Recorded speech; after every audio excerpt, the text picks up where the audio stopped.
Got a new sponsor to the show. Żywicz beer. Now, I'm not from Poland. I'm not Polish. But I porked a lot of Polish chicks. I married 2 of them. This stuff is good, and it'll get you laid. Hey guys, welcome back to the home shop.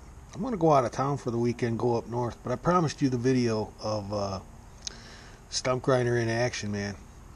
I'm kind of running late. I got to go get some beer. And I'm horny to the 3-ball Tomcat, man. We're going to go camping with the old lady, so I'm hoping it's fucking intense.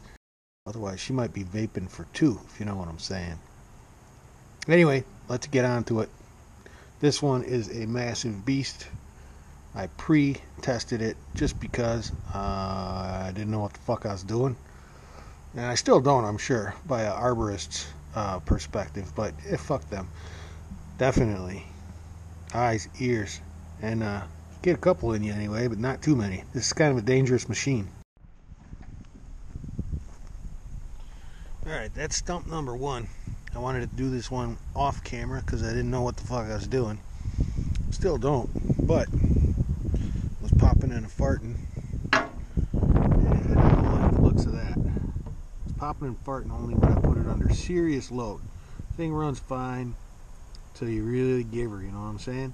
Now that oil looks pretty fresh, and it looks like it's coming out of this cylinder, obviously.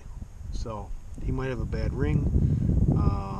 This is an L head, it's not overhead valve, so chances are it's a ring or a valve guide, which is probably the block itself on this engine. So I might have to get in a little deeper, but I'm going to see if he wants it back because he's got a bunch of stumps for tomorrow. So we'll have to take a peek and do some more stumps, so we'll just get to that.